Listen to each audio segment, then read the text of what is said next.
Factorio is so well received by its community that you can regularly find it in lists of Steam's best games. Over 98% of Steam reviews are positive. Let that sink in. But it's often overlooked because it looks really complicated and it's not quite clear where the fun comes from. In the next few minutes, I'll do my best to describe Factorio's core mechanics, and perhaps explain why the game is also sometimes referred to as Cracktorio, with people regularly finding themselves wondering where the last 5 hours have gone, and why the sun is coming up already. The game is outright addictive. At its core, Factorio is a game about building and maintaining factories, including things like infrastructure and logistics. You'll also build laboratories, which you'll feed with science packs made in your factory. You can always choose what technology you want to unlock next. This will give you access to better components for your factory, but also things like weapons and defenses, in order for you to survive against the native population. To win the game, the player has to explore the infinitely large map, obtain more and more resources, and ultimately launch a satellite to space. When people see gameplay of Factorio, they typically see factories in the end stage, so when a rocket is just about to be launched or has already been launched, leading to the perception that Factorio is a very complicated and overwhelming game. And while this is not totally wrong, you wouldn't, for example, look at an endgame raid in World of Warcraft, and then come to the conclusion that the game is way too hard to play. It's clear that the game must start easy, get harder progressively, and take great care not to overwhelm you. And it's kind of obvious because we associate this type of progression with the RPG genre. Factorio starts easy as well, with few mechanics and dangers, and the game design and progression are not as overwhelming as you may fear. The core gameplay loop of maintaining and upgrading your factory is done so well, leaving little to no hints of frustration, instead feeling intuitive and fun. In Factorio, everything starts with raw resources, which are stone, iron, copper, coal, and later oil and uranium. Raw resources are harvested, transported, refined, and then produced into goods. Most goods can be crafted in the player inventory directly, but the more complex the item, the more time-consuming this will become. So, the engineer must build up a factory to craft these items for them. Assembling machines are the most common pieces of this factory. To not have to feed them manually, the player utilizes transport belts and inserters. Inserters grab whatever is behind them and move it to the opposite end of a belt. Belts move resources on them in one direction and have two sides. But there's also more special types of belts and inserters. For example, long arm inserters grab from 2 blocks behind them and try to insert 2 blocks in front of them. And splitters allow you to split input belts 50-50. Inserters are normally used to grab an item from a belt and put it into a machine, or to take items from machines and put them onto belts, or other machines directly. There's also a so-called circuit network in the game, with which you can kind of program your factory, but it's by no means necessary. It's just a nice touch for people who enjoy this sort of thing. There's also a fluid system that you have to use in the mid to late game, but I'll leave that for you to discover, and the aspect of combat I'll cover later in this video. You now have a rough understanding for the mechanics in Factorio, but I assume it's still not very clear what it's like to actually play the game, so I'll walk you through how the first few hours flow and feel to make things more tangible. After crash landing, you'll only have access to some basic technologies, and you won't have any electrical power. You start with a burner mining drill, which will harvest resources for you on its own, as long as you keep it fueled with, for example, coal. You can harvest stone to make furnaces, use coal to fire them, and then use the furnaces to convert iron ore into iron plates, which can be used for a number of applications, for example making more burner mining drills. The mining drills don't have an internal storage, so you'll need to put a chest in front of them to accumulate items. Unless of course you can think of a smarter way. So until you feel satisfied with your resource production, you'll be expanding by building more mining drills and smelters. But the more you expand, the more time you'll be spending feeding coal into everything. Factorio is all about identifying ways to improve your factory and then acting on it. So for what we've built so far, there must be a better way, right? What if we take a few inserters and belts, a little bit of planning and thinking, and... Wow, it's very nice! Your first automated factory is ready. To unlock new technologies, you'll have to do some research, but for research you need some power. But power needs power poles, which in turn need copper. So you better expand your efforts to copper as well. After researching your first technologies, you'll end up switching from burner to electric drills, as well as setting up the first assembling machines. You'll most likely get tired of building your own science packs, so automate it. But now it looks like you need more resources, so you need to expand your mining operations, which most likely means you have to increase your power once again. But you're not alone on that planet, and all the pollution you're causing has not been left unnoticed. The so-called biters react very heavily to pollution. The more you pollute, the more angry and strong they become. And let's be honest, it's not reasonable to expect your pollution to start going down. What am I gonna do? So you better research some military tech real fast, and prepare for the next assault.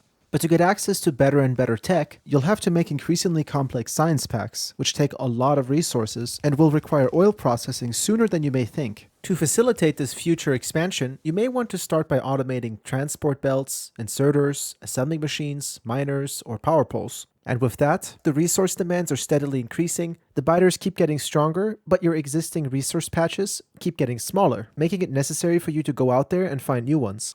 What I wanted to point out with this entire section is that Factorio makes it quite easy to know what do I need to do next, which is one of the core reasons why it's so addictive. The next piece of the puzzle is always within reach, so naturally you find yourself drawn to completing it. Let me just do one more thing, add one more machine, improve this belt here a little, quickly take out this biter nest, connect this iron mine, expand my smelter, until hours have passed. Even though so far you've only done small and simple tasks, you quickly find yourself with a really complex factory. Only you're not overwhelmed, you know exactly how the factory operates because you've built it yourself. This creates a really strong feeling of ownership, satisfaction, and pride. And to me, this makes up the heart of the Factorio experience. Thanks to the gradual introduction of new technology, the game never really becomes stale. If you're doing great at the game, you'll be producing a lot of science packs, which means you unlock new technologies faster. If you're struggling or playing at a slower pace, you'll unlock technologies at a slower rate, so you end up always having enough time to familiarize yourself with the tech that you already have before moving on. And the game doesn't punish you for this, thanks to its dynamic difficulty curve, which I'll explain in more detail at the end. The biters are kind of the force that drive you to expand and innovate. And the more you innovate and pollute, the more they grow. In fact, they eat your pollution to evolve and spawn new bases and troops. They start with no armor and only melee attacks, but quickly evolve the ability to spit acid and grow protection. In terms of combat mechanics, don't expect any miracles. But even so, I really appreciate that they exist. They give me external pressure, something to encourage me to keep building and expanding. Otherwise, Factorio would just be a sandbox. Personally, I would have a harder time staying motivated. And who knows, maybe the same holds true for you. Plus, if you like power fantasies, imagine spending 20 hours or longer being constantly attacked by annoying biters, them destroying parts of your factory, forcing you to resupply your gun turrets all the time, and suddenly you research artillery, and you build a bunch of artillery cannons and you fill them up, and you bomb the ever-living shit out of the biter nests. Very satisfying. For your trains, there's even artillery wagons. Now, I'm not going to go through all the weapons in the game, just know that there is some choice for weapons that you can use yourself, vehicles you can drive, and a nice lineup for stationary defenses. I think you'll enjoy discovering these yourself. Thankfully, you don't have to bear the weight of your war crimes on your own. Factorio is entirely playable in multiplayer. You can just play the free play with your friends, which is the standard way to play where you start with nothing and launch a rocket at the end. You can delegate and split tasks so that you don't have to build the entire factory on your own. You can share designs and other tricks you've learned to make efficient factories, or you can go to war together with one person driving and the other shooting. But free play isn't the only way to play the game. There's so many interesting game modes out there. I would love to tell you about all of them, but there simply isn't enough time. Again, just know that there is some options, both PvP and PvE ones. You'll get a taste for just how much is possible once I talk about the mods. And if you still have questions or you'd like a suggestion, just let me know in the comments. I'll do my best to help. Multiplayer can theoretically be done with up to 65,000 people, though practically, this number is most likely closer to the 100 to 200 players range. To further mix up your Factorio experience, you can also use mods, which of course are also fully multiplayer compatible. There's quality of life ones like Squeak Through that makes it easier for you to maneuver your factory, or Long Reach, which gives you a longer reach, or the absolutely necessary Disco Labs. There's mods that add new biters or weapons, and then there's mods closer to total overhauls that add new recipes, resources, or revamp the tech tree in some way. To kind of highlight the variety and power of the mod system, I would like to talk about two mod packs that are often played together, Factorio 2 and Space Exploration. Factorio 2 basically revamps the entire game. Recipes are more complicated, they require more intermediary products, which means that your factories are going to become more challenging to build. Fuels and pollution play a bigger role, with better fuels causing less pollution, meaning less attacks, but good fuels must be created first.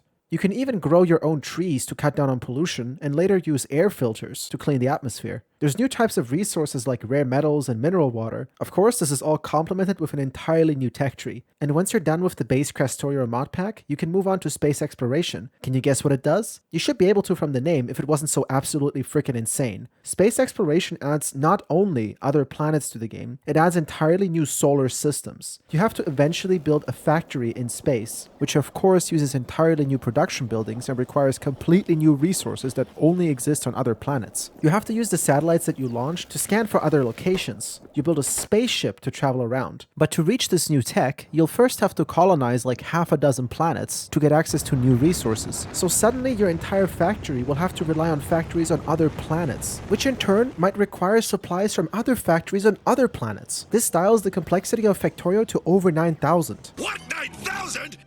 It's a completely new experience, which is perfect for Factorio veterans who want to re-experience the game they love.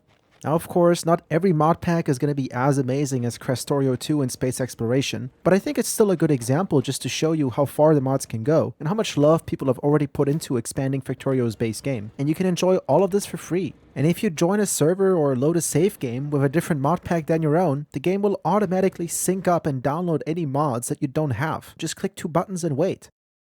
Now, with all that I've told you, you might be feeling a tiny bit intimidated and wondering whether Factorio is too much for you. And it's a good question, so I'll take this chance to talk about the difficulty and learning curve. Factorio has a nice tutorial, which is a type of mini campaign consisting of 5 different missions. It teaches you basically all the things that I've described in the mechanics and game flow section. Just enough to get you started, but it leaves out enough that there's still plenty of stuff to discover yourself. My suggestion to you is to play the tutorial as if it was a campaign. Don't consider it a nuisance, something that you have to get through. It's not like traditional tutorials where you're forced to do specific actions in specific orders. And the best part? You can play the entire tutorial in the free Factorio demo. So you can just head on over to Steam, download the demo, play the tutorial, and see for yourself whether Factorio is something that you want to play or not. Now, full disclosure, Factorio is not an easy game. There is a lot to learn and master, and you can definitely fail.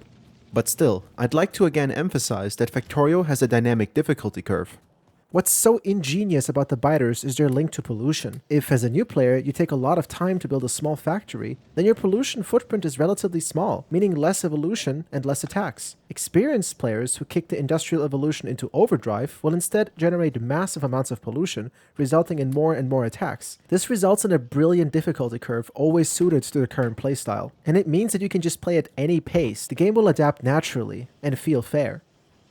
You can also turn the biters off completely. In fact, there's a ton of customization that you can do when you start a new match. Increase the frequency, size, or richness of resources, turn off cliffs. The game is really player friendly. Play in whatever way you want. There's no limitations. Thanks for watching the video. I hope you enjoyed it. I know everybody says this, but it would really help me out if you could leave me a like and maybe even a comment if you have some feedback or questions. And consider subscribing if you like my style of content. Also, there should be a link on the screen for another video of mine, so click that if you're interested. Thanks a lot and have a wonderful rest of your day.